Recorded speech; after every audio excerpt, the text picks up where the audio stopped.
Police intelligent అంట, అందర్నీ ఇరికిస్తదంట, black mail చేస్తదంట, బహుదండిగా డబ్బులు వసూలు చేస్తదంట.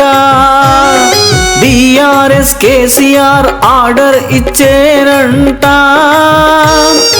ఎమ్మెల్యేల ఎంపీల వ్యాపారస్తులై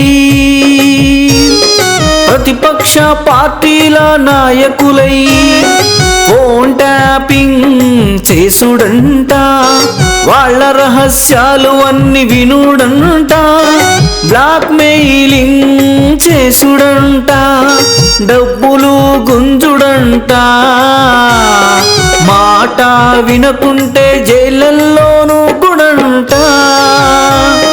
టిఆర్ఎస్ అధికారం పోయేనంట, కాంగ్రెస్ కు అధికారం వచ్చేనంట.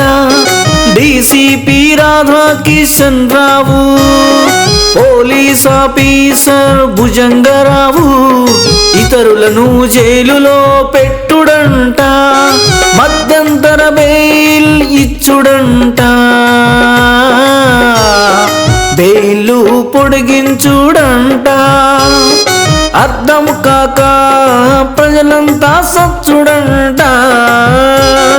పాటా పార్టీ మచ్చర్ల వెంకట్రెడ్డికి ఓటేసి అధికారం ఇస్తే ఫోన్ ట్యాపింగులతో జైళ్ళల్లో కోర్టు ఆయుధాలతో కోర్టు బెయిళ్లతో వచ్చేది లేదు సచ్చేది లేదు, సమయము డబ్బు వృధా, ప్రజల సొమ్మంతా దండిగా.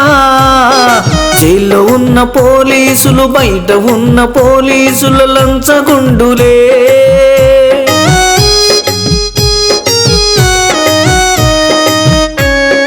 నిరుపేదలు పేద మహిళలకు ఆదుకోవడానికి, వాళ్లకు ఇల్లులు కట్టించడానికి, పనులు కల్పించడానికి, చదివించడానికి, తెలివి తెప్పించడానికి, ధైర్యం తెప్పించడానికి పాటా పార్టీకే మీ ఓటు, మచ్చర్ల వెంకటరెడ్డికే మీ ఓటు, నెలకు 30,000 జీతానికే మీ ఓటు, పై ఉన్నా లేకున్నా నెలకు 30,000 జీతానికే మీ ఓటు.